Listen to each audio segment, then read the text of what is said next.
الحمد لله رب العالمين وأصلي وأسلم على من بعثه الله رحمة للعالمين وقدوة للعاملين ومحجة للسالكين وعلى آله وأصحابه أجمعين. أما بعد, إخواني في الله, in the previous lecture we looked at the issue of عذاب القبر and نعيم القبر. We mentioned that in the grave people shall be punished in the grave. What are some of the reasons that people shall be punished in the grave? This is our topic for tonight. From amongst the reasons, إخواني في الله, and this is the main reason, is عدم الاستتار من البول والنميمة. That you do not take care of the urine. When you go to the washroom, especially the people who urinate when standing up. That's one of the reasons of the punishment of the grave. And the second one is the people who take information and news from one place to another place with the intention of bringing conflict. You know what so and so has said about you. You know what so and so is talking about you. And you bring that news and it brings conflict. These are two of the main reasons of Adhab al-Qabr. One day the Prophet ﷺ, he passed by a grave. He passed by two graves. And he mentioned that he heard that these two people in their graves, they have been punished. And he says, إِنَّهُمَا لَا يُعَذَّبَانِ وَمَا يُعَذَّبَانِ فِي كَبِيرٍ. These two people, they have been punished in the grave, but they are not being punished for something great. قَالَ بَلَى أَمَّا أَحَدُهُمَا فَكَانَ يَسْعَى بِالنَّمِيمَةِ. One of them was doing namima, taking words from these people to cause conflict with these others. وَأَمَّا الْآخَرْ فَكَانَ لَا يَسْتَتِرُ مِنْ بَوْلِهِ. As for the second one, he was not taking care of his urine. Khawani fillah, these are the two main reasons that people will be held account on the day of judgment. Number one, urination. Number two, in the grave I mean. Number one, urination. Number two, namima. We said on the day of judgment, the very first question that you shall be asked or you shall be held account on the day of judgment by Allah subhanahu wa ta'ala is regarding your prayer. A different hadith says the very first thing that you shall be asked on the day of judgment or held account for on the day of judgment is regarding blood. Two hadiths, both of them say that the very first thing you shall be held account for is salah. A different hadith says the very first thing you shall be held account for is blood. And we mentioned the reason for this. What was the reason, if you can remember? There's no conflict between the two hadiths. What is the reason? Naam, behind over there. Naam.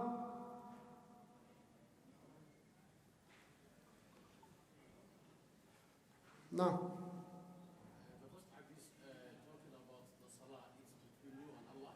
The first one is the right between you and Allah is the salah.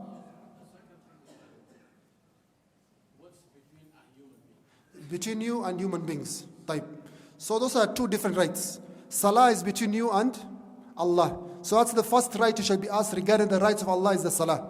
And from the rights of the fellow human beings with regard blood. You have spilled blood, be it a Muslim or a non-Muslim, whose blood is protected, you spilled it, you shall be held to account on the day of judgment.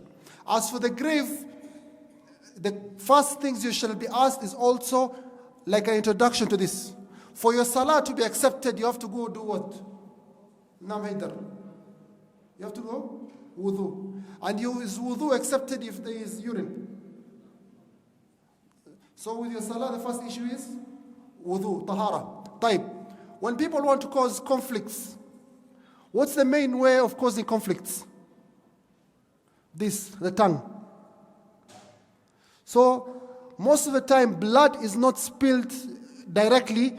There has to be an introduction to that spilling of the blood. And that introduction is usually caused by discord or division caused by the tongue. So reason number one, the urine. Reason number two, namima. Reason number three, al-ghulul. The Prophet ﷺ, Allah subhanahu wa ta'ala, he says, مَا كَانَ لِنَبِيِّ أَن يَغُلْ وَمَنْ يَغْلُلْ يَأْتِ بِمَا غَلَّ يَوْمَ الْقِيَامَةِ. It is not proper for the Prophet ﷺ to steal or to take from the war booty before it is distributed. The Muslims, they have gone to fight a battle. And they have won that battle. They've collected some booty. It's called war booty. This war booty has to be divided as mentioned by Allah subhanahu wa ta'ala in the Quran. 20% goes to the treasury. 80% is divided amongst the people who participated in the battle. You are trying to be smart and you go and you see something that you like and you put it and hide it. That is called ghulul. And that is one of the reasons that you shall be punished in the graves. The Prophet ﷺ, one day there was a man next to him. And this man was in a state of jihad. And an arrow came and pierced him. And the people were happy for this man. They said, Haniyan lahu, congratulations for him. He has become a shaheed. The Prophet ﷺ says, no. Bal huwa fi nar. He is in the hellfire. Ya salam. Oh Prophet, why is this man in the hellfire? He says, because of a piece of cloth that he stole on the day of Khaybar. So the Muslims, some of them, they went and they had taken shoelaces. How much is a shoelace? Who has ever bought a shoelace in their lives? I've never bought a shoelace in my life. I can't remember a shoelace. They come with shoelaces. And the Prophet ﷺ, he says, Shirakun or Shirakaini minan nar. These shoelaces are from the hellfire. So this man was punished severely and made amongst the people of the hellfire. Amongst the people who will be punished in the grave and in the hereafter because of stealing a piece of cloth or something that had less worth. And this is one of the most scariest hadiths according to me. For such a person, ikhwani fillah, بينه وبين الجنة إلا عمل. Between him and Jannah is only one deed. Only one deed was blocking this man most likely from entering Jannah, from what appears to us. This man saw Prophet Muhammad sallallahu alayhi wasallam. He was a companion of Prophet Muhammad sallallahu alayhi wasallam. He has participated with him in jihad. And he has died in the way of Allah, almost like a martyr, a shaheed. All these great deeds are preventing him from entering Jannah, just this last blunder. The Prophet ﷺ says, إِنَّ الْأَعْمَالِ بِالْخَوَاتِيمِ, that the actions and the deeds that matter most are your last deeds. You can be a person who's in the straight path always. Then you do one big blunder just before you die. And you die upon a state that you are not pleased with and Allah subhanahu wa ta'ala is not pleased with. But Allah subhanahu wa ta'ala is not one to oppress a servant. That servant must have had some things that he was doing, some things that were secret between him and Allah Azza wa Jal, that Allah chose to expose him on his death. That person, it's not that this was his first mistake. For example, one of the people who were caught at the time of Umar ibn Khattab stealing says, Ya Amir al-Mu'mineen, it's only the first time I was stealing. It's only the first time I'm stealing. Says, no. From the names of Allah is Sitir. Allah is the one who hides your faults. He hides your mistakes. So He has hidden for you all those other times you do not know about. But today Allah decreed for you to be discovered. We shall indeed cut off your hand. So this man, it appears to us that he was doing from the acts of the people of Jannah, but he made a mistake by stealing something that has worth, does not have much worth, and he was to be punished in the grave and miss out on Jannah. Reason number 4, number 5, number 6, number 7 is a long hadith. One day the Prophet ﷺ was asleep. Then he saw a dream. Then every Fajr when he comes to the mosque, after Salat al-Fajr, he asks the Muslims, who amongst you saw a dream last night? Some Muslims will say, yes, I saw such and such a dream. And he will translate to them the dream. So one day he comes to the mosque and he says, who saw a dream last night? None of the Sahaba reply. He says, I saw a dream.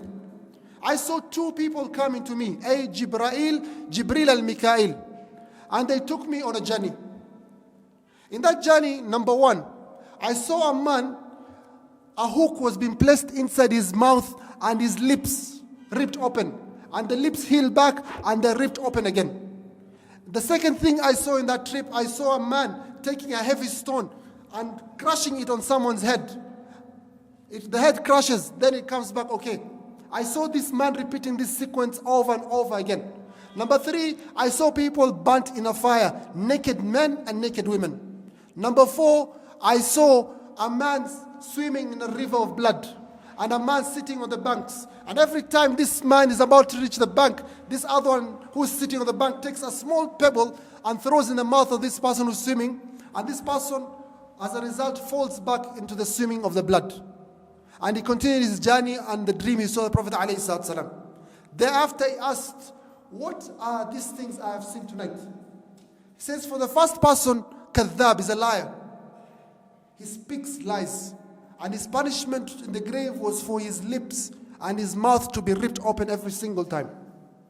As for the second person, is the person who learned the Quran, memorized the Quran, studied the Quran, the whole of it or a part of it, but he slept. He did not pray with it. He did not act upon it. And it was a punishment for him for doing hijrah of the Quran. As for the third person we saw, it is the people of zina.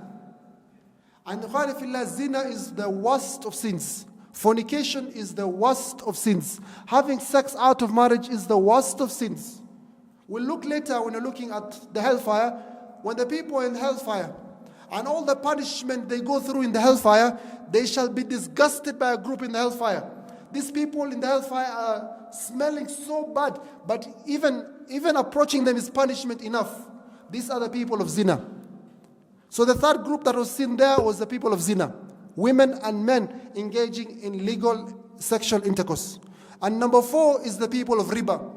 The ones who take riba, who give riba, who charge riba, who witness contracts if you're a lawyer or a bank manager or an accountant.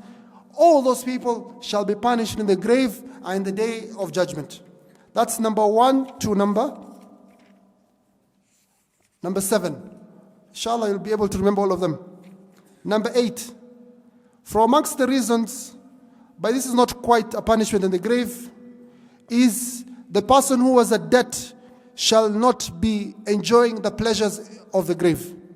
They shall not be enjoying the pleasures in the grave.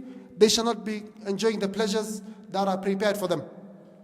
If you have a debt to your fellow human being, your affair will remain pending until that debt is paid. That's why you see Muslims in the graveyard, they ask, whoever has a debt, come, we'll pay your debt as a family. They say that on the graveyards, but do they really pay? That's one question. And the second question, that is also really disturbing, is that if you look like a country, Indonesia, you're told the country with the largest population of Muslims in the world is Indonesia. And why did the people of Indonesia accept Islam? Because of the good practices of the Muslims from Hadramaut. The Yemenis went to Indonesia and they do business. You want 1 kg of rice. They make sure they give you 1 kg and something on top. Very honest were the Muslims in most of the history. You leave them with a small amana, they ensure they bring that amana back. Abdullah Mubarak one day was given a pen in Aleppo, in Syria. He traveled with it like 3,000 kilometers to the land of Ray in Iran. Then he discovered in his pocket a pen. It has happened to all of us. You go to an office, you sign a check, then you go with a pen accidentally. He went to Ray, 3,000 kilometers plus. And he said, subhanallah, a pen of a Muslim. And he goes and returns it back. But the situation you have right now, Ikhwani Fillah, is we say in business, if you want to have a conflict with someone, you do what? You give them a debt. Test them with a debt. How many Muslims will be sincere enough to pay back the debt that they have taken?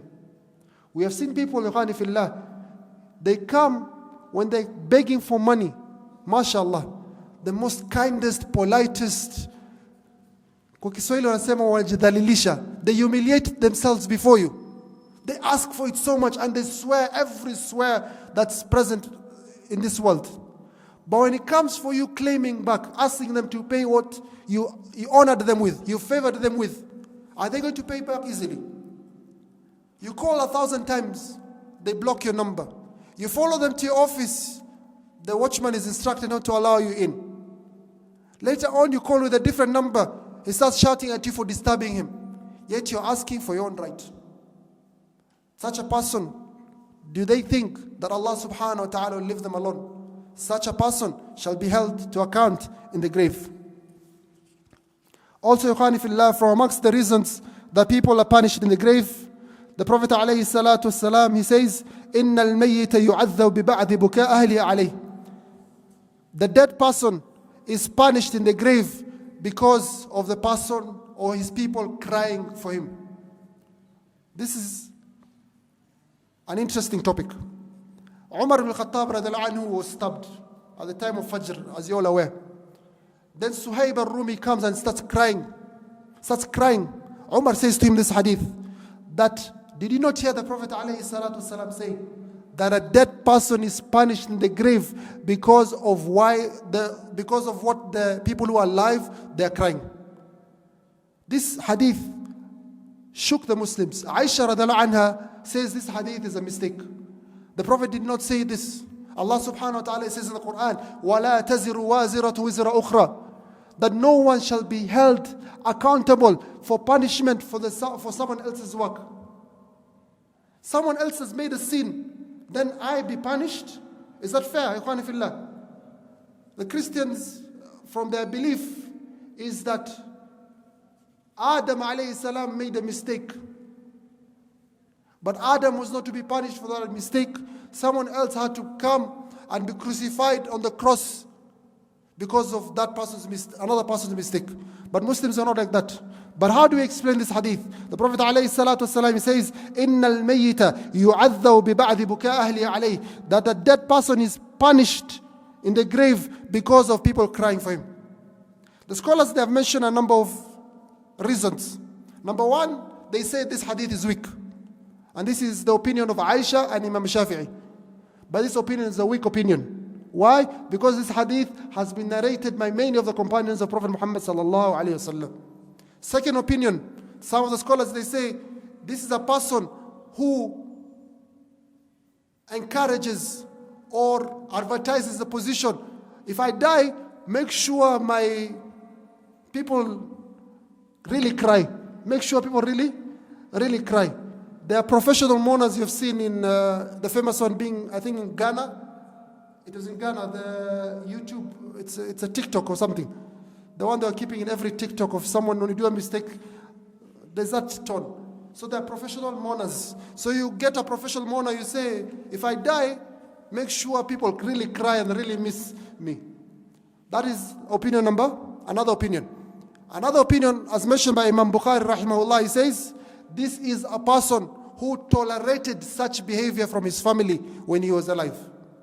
So it was you as the head of family, Allah subhanahu wa ta'ala says to you, قُوا أَنفُسَكُمْ وَأَهْلِيكُمْ نَارًا, protect yourselves and the family from the hellfire.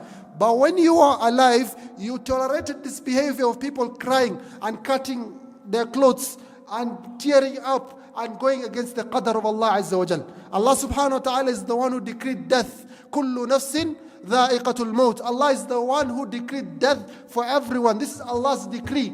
But yet you take it like the biggest calamity, like Allah subhanahu wa ta'ala has wronged you and wronged your family, and no one else has gone through what you have gone through.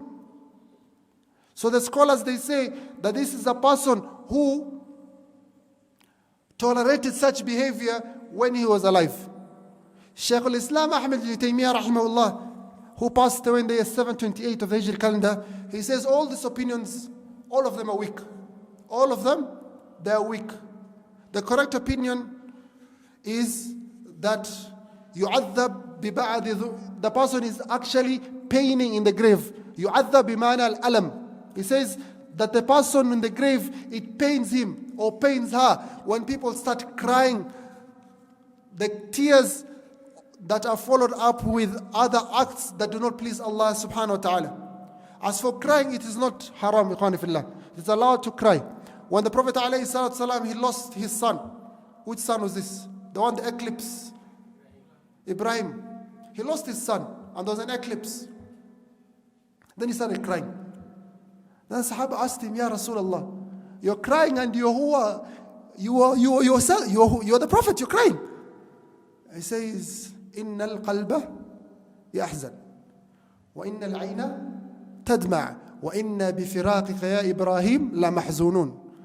The heart, it weeps. the ears, the eyes, they shed tears. And with us not being able to be with you, O Ibrahim, we are indeed very sad. So it's allowed for you, to be sad, to cry. But crossing the boundary where you start questioning Allah's reasoning, where you start tearing your clothes, where you start overpraising the person who has died, all that is going against the hudud of Allah Azza wa Jal. So, just to repeat, number one, from the reasons that people are punished in the grave. No? Number one, tahara. Tahara, which part of tahara? Urine. Number two, namima. What is the meaning of namima?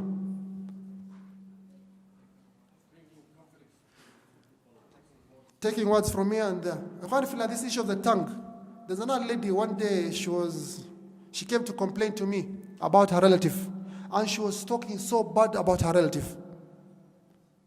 Then the next day, we're informed that that relative she was talking about actually died that same hour that she was talking about her relative.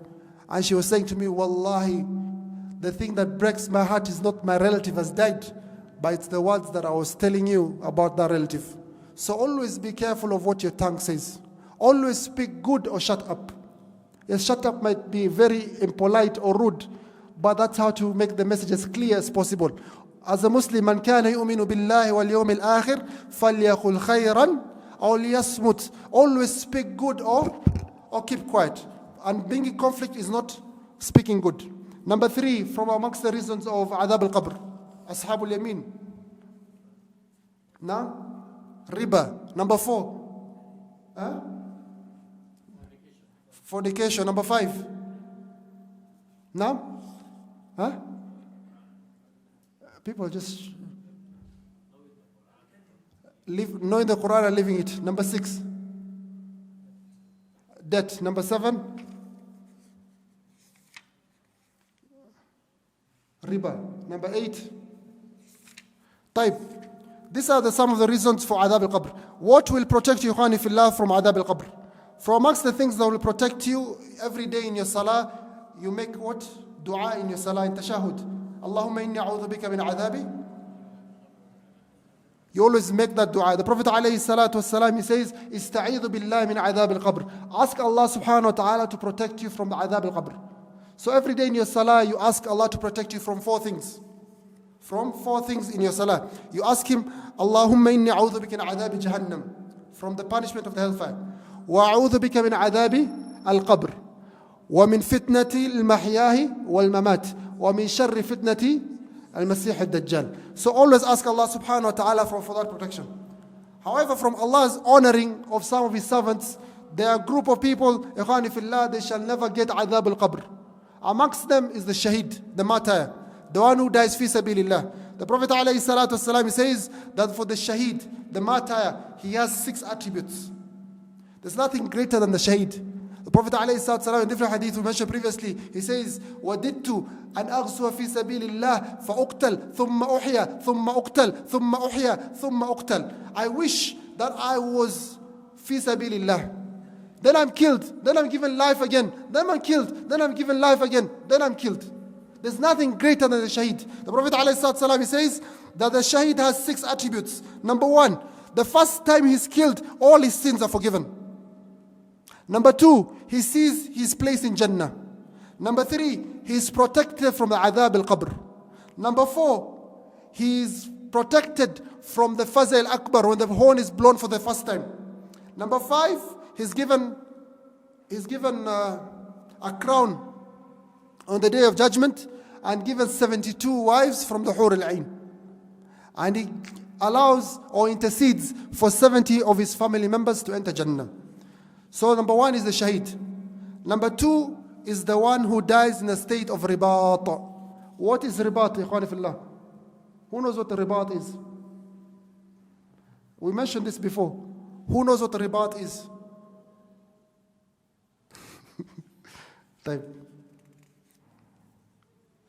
This ribat, ikhwani fillah, if you want the reward of someone who is fasting 1 month, non-stop, and praying Qiyamul Layl for 1 month non-stop, then you go perform this, what is called the ribat. It's one of the greatest deeds you can do as a Muslim. This is guarding the borders of the Muslims from the enemies of Islam. You are guarding the borders of Muslims from the enemies of Islam. So you're there at the border.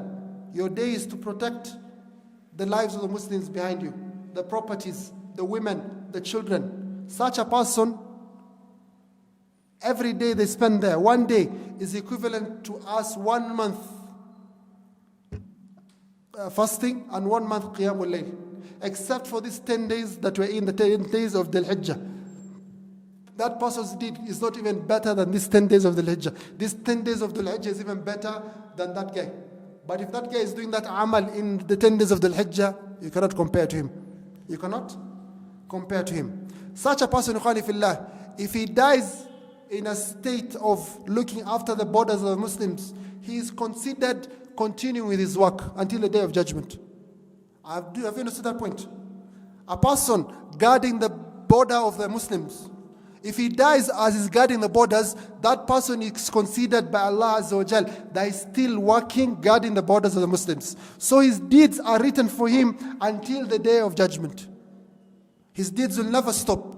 And such a person, the Prophet ﷺ, he says, كل ميت يختم على عمل إلا الذي مات مرابطا في سبيل الله فإنه ينمي له عمله يوم القيامة ويؤمن فتن القبر. Every person who dies, his deeds end, except for the murabit fi sabilillah, the one who guards the borders of the Muslims. For his deeds continue increasing every single day until the day of judgment. وَيُؤْمَنْ فِتَنَ الْقَبْرِ, and he is protected from the trials of the grave.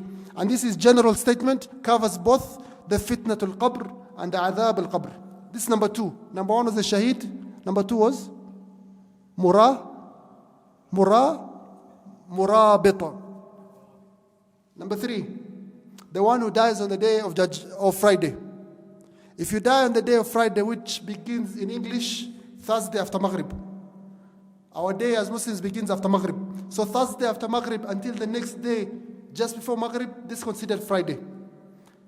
So Thursday after Maghrib until Friday, just before Maghrib. If you die in such a day, you are protected from the fitnat al-qabr and the adhab al-qabr.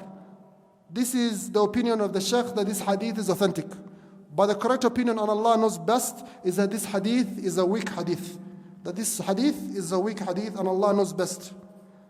There are some hadiths, ikhwani fillah, they are weak. But the Muslims act upon them. Some we can mention to the Muslims that this hadith is weak. But some it's not from wisdom from us to mention it. Like I saying right now, this hadith of dying on Friday is weak. It does not affect you in any way. Why? Because you do not have the choice of dying on Friday or Thursday. It won't affect you in any way. But there are some hadiths, some Muslims act upon it, and some scholars have declared this hadith to be weak. Others have declared it to be strong. But their opinion that is stronger is that the hadith is weak. I cannot come as a sheikh and I see people doing those deeds, then I block them from doing it.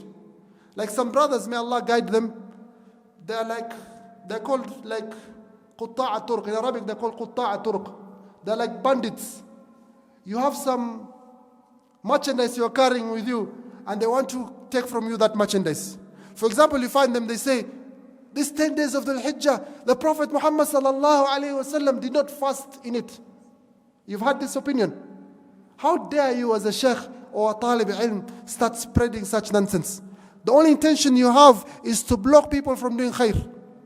Didn't the Prophet ﷺ say, مَا مِنْ أَيَّامٍ الْعَمَلُ صَالِحٍ فِيهِنْ أَحَبُّ إِلَى اللَّهِ مِنْ هَذِهِ الْأَيَّامِ عَشْرٍ. The Prophet ﷺ not say that no days is a good deed, more beloved to Allah, a good deed, more beloved to Allah than a good deed within these 10 days? Is fasting not a good deed? Then, even from this general statement of Prophet ﷺ, does fasting not qualify? So you come as a sheikh, or you think you're a talib al-ilm, that you want to spread good, but you're indeed cutting off people from good. So talib al-ilm, student of knowledge, you have been given knowledge for you to understand, for you to be wiser. Spread that knowledge as required. Number 4, ikhwani fillah, is the one who dies with a disease of the stomach. Whoever dies from cholera, dysentery, diarrhea, which other diseases are there? Stomach cancer, any disease of the stomach, the Prophet ﷺ, he says, "Man yaqtulhu batnuhu falan yu'adha fi qabrih." Whoever is killed because of a disease or something, an ailment of the stomach, such person will not be punished in the grave. So the four people, the shaheed, the murabit, the one who dies on the day of Friday, for the scholars who say it's an authentic hadith, and number four, the ones who die with diarrhea or dysentery. وآخر دعوانا الحمد لله رب العالمين والسلام عليكم ورحمة الله وبركاته. Are there any questions? No?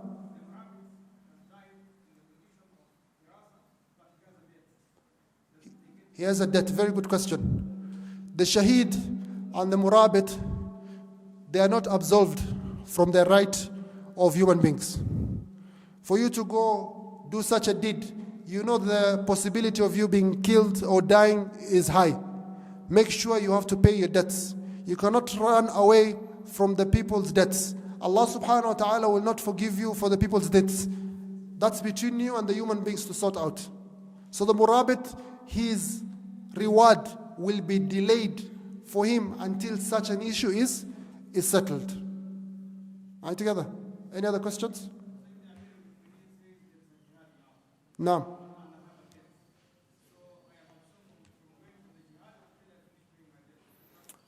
You can find someone to guarantee. There are many ways. You have a guarantor who will assist you with that debt. You can keep, what is it called? An asset. What is it called? A security. There's a different word. Rahan, collateral. You can keep a collateral or an asset to pay that debt in case you're not there. Are you together? Any other questions? No. Yes, there are a number of shaheeds. So the one who drowns is also a shaheed. The one who dies in a fire is also a shaheed. But this hadith mentions the shaheed who dies because of a stomach problem, or the shaheed who dies because of battle. So those other groups of shaheed, do they qualify for punishment in the adab al-qabr or not? That is an issue of debate. Now.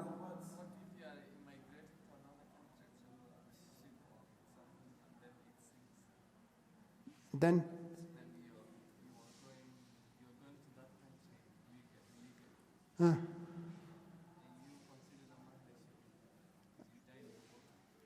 he's talking about illegal immigrants. When you're going through Libya and crossing the Mediterranean and going to Italy or to Spain, then the ship sinks. Are you a shaheed? Allah knows who the shaheed is. Allah knows who the shaheed is. Now, the person who drowns, who is burnt, whose a wall falls on them, who dies of a disease of the stomach, all these are shaheeds. But shaheeds is levels. But this one is like Is what? He's endangering himself. He's endangering himself. For something that's not even good. True. That's why the rule is not for me or for you. It's the rule of some people. That's why you say even shaheed. You don't say so and so is a shaheed. You say so and so is a shaheed, inshallah. You say so and so is a shaheed, inshallah. You don't say so and so is a shaheed. Also sometimes marhum, say so and so is marhum, Allah has forgiven him. Yes, you can say it sometimes, but it's better to say rahimahullah. Make a dua for him. You're not sure if such a person is. Marhum means it has already applied to that person. The rahmah of Allah has already applied to that person. So don't say that person is marhum, say rahimahullah. Don't say that person is shaheed, say shaheed inshallah. Naam.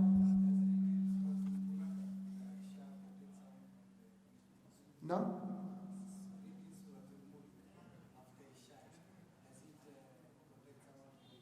Reading Surah Al-Mulk after Isha or before you sleep, does it protect you from adab al-qabr? Let us do more research on that hadith. Let us do more research on that hadith. Now, final question.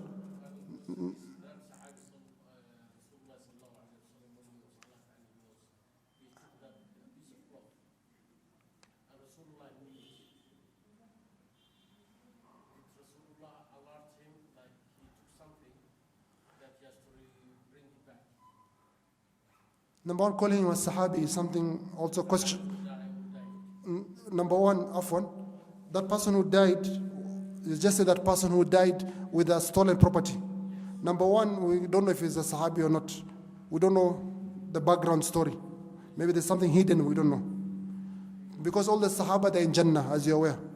وَالسَّابِقُونَ الْأَوَّلُونَ مِنَ الْمُهَاجِرِينَ وَالْأَنصَارِ. All of them are in Jannah. Number two, the Prophet ﷺ was given a revelation by Allah Azza wa Jal. The timing we do not know. Was he given it before or after the person was shot with the arrow? Now, engineer.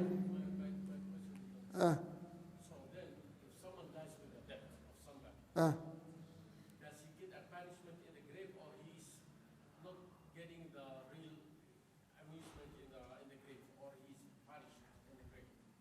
If a person dies with a debt, that person does, if he qualifies for na'im, for the pleasures of the grave, perhaps those pleasures will be delayed until such a debt is settled. So for that time period which is delayed, does he get punishment, or what is it, or how does it? We don't know, honestly. We don't know.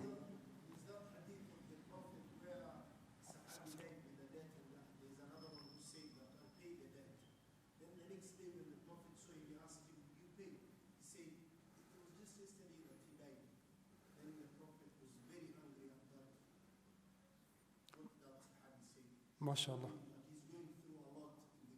Because of that debt. You know that sometimes someone is negligent, and sometimes someone does things not out of intention. So if you have done things out of negligence, the chances are very high that you shall be held to account in the grave, because you delayed someone's right. And Allah subhanahu wa ta'ala told you that you have to give people their due rights. So you, out of your negligence, you shall be held account, not for the debt particular also, but also for that negligence and those deeds and all those lies you did, all those broken promises. When debt, there's so many factors that come to it. Now, engineer, you like difficult questions.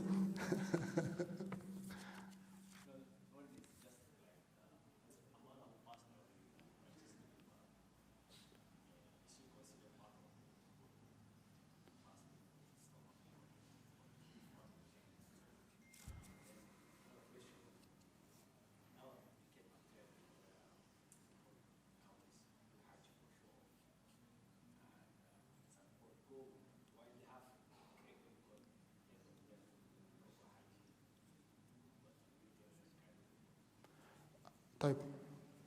The second question first. As for the person who goes performing Hajj or Umrah and they have debt, that's your question. Is the Hajj accepted or not?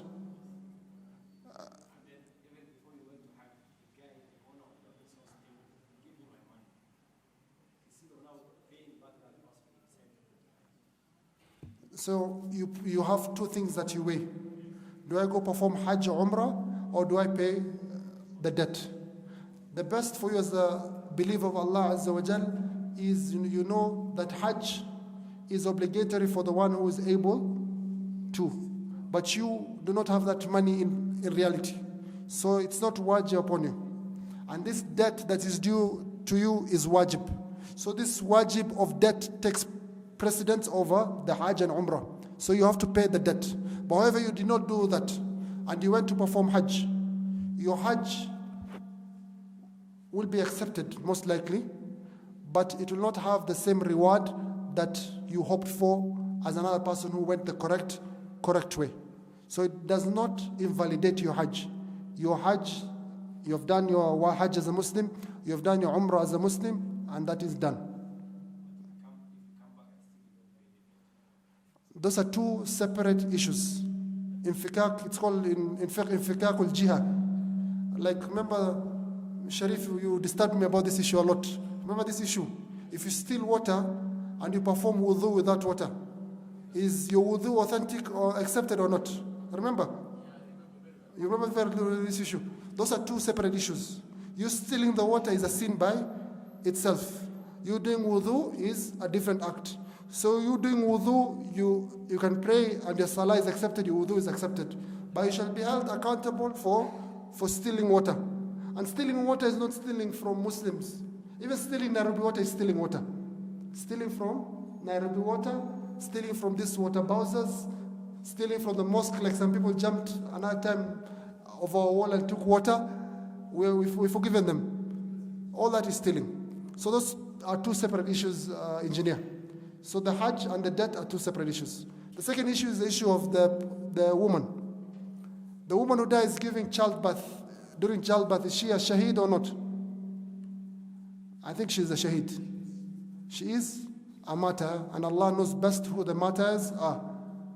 I read an interesting article a few days ago. In America, they changed a law that was there for the last 50 years. The Supreme Court, Roe versus Wade, regarding abortion. Then I read, Wallahu alam, if it's true, that 60% of American Muslims are against what the Supreme Court did. That this somehow negates our rights as Muslims in America. So that was very interesting to hear such things. But also you can doubt such statistics sometimes. You can doubt some statistics like this that are made by the media. As Muslims, abortion is haram. Killing the child before birth or after birth is the same for us. It's the same for us. You'll be asked, فَبِأَيِّ ذَنْبٍ قُتِلَتْ. For what sin was the child killed? نعم أخي.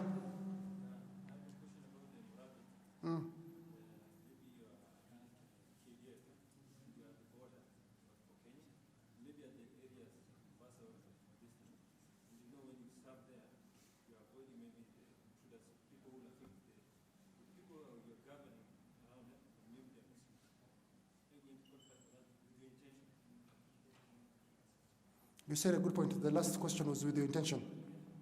The Prophet ﷺ, he mentioned that people will be resurrected based on the يُبْعَثُوا عَلَى نِيَّتِهِمْ. People will be resurrected on the day of judgment based on their intentions. So, also the scholars, they say a small deed, the niyyah will make it very large.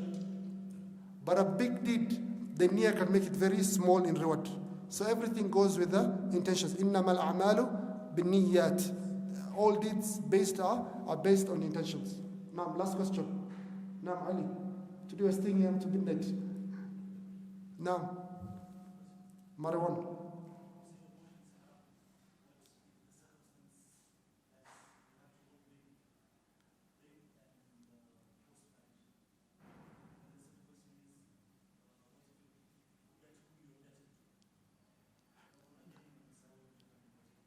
Type. Our topic is about the Day of Judgment. He's asked an interesting question. Are there some cases where abortion is allowed? Okay. Are there some situations where the abortion is accepted? The only situation I can think of that the scholars have mentioned is when the mother and child, one of them will have to go. Both of them cannot survive the pregnancy.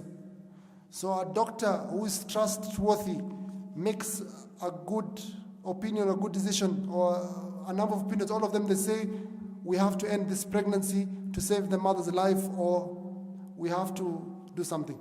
So perhaps that's the only time that it can be assumed that but just to go through a process, it has to go through some sheikhs also who is confirm. The second question was regarding if you forget who you're entitled, who you're indebted to. For debt, the biggest mistake that we do as Muslims is we do not document. And the longest verse in the Quran is what? Ayatul Dain. The longest verse in the Quran for you as Muslims in your Holy Quran is the verse regarding debts. And you are supposed to write your debts, and you're supposed to witness your debts. I don't know if there's some lawyers present here. I've asked many brothers to assist the Muslims with a way of documenting such debts. Someone has come to me and he wants 50,000 shillings.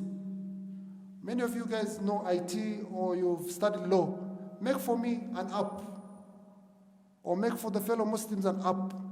I enter the app, I write Akram Muhammad Muallim is giving debt to, what's the brother's name? Ahmed who? Ahmed Sadiq Hussein, debt of 10,000 Kenya shillings, witnessed by Mustafa and Adam. Then you, as the app, you can make some small money, a service fee. I've given a business idea. Some of you don't have jobs. How many of us, how many of us will benefit from such an app? And you benefited from dunya and the hereafter. You've helped us as Muslims. I can't be going to the lawyers every time. You can have one template that's agreed by the lawyers that this is a template, and you agreed that I've given Ahmed Sadiq, I've given him 10,000 shillings, payable within X period, payable by 30th of February. You're saying, no, there's no 30th of February, 30th of July 2022. So such things should be recorded. If you don't know who you owe to, number one, you try the best of your capability to go through your records. But if you know the amount that you owe to, but you don't know it's for who, give it out in sadaqah. If that person comes years later and asks for his debt, you still give him, and that counts as your sadaqah. Are you together? So you give out that amount that you as sadaqah. Then if someone comes years later, you give him his property. Like that person from the Bani Israel, the 3 people who were in the cave. One of them, he said, some person, my employee left. He didn't take his salary. He come back years later and asks for his salary. Salary is a debt or not a debt? It's a debt. So he says, you see this valley full of goats and sheep. All this is yours. He says, stop joking. Give me my salary. Just the small amount of salary. He says, that salary of yours, I invested it and it brought all those. And he took everything. He says, he did not leave one thing for me. Oh Allah, if I did this for your sake, relieve us from this trouble we're in. And Allah subhanahu wa ta'ala opened for them the cave. Remember that story? وآخر دعوانا الحمد لله رب العالمين والسلام عليكم ورحمة الله وبركاته.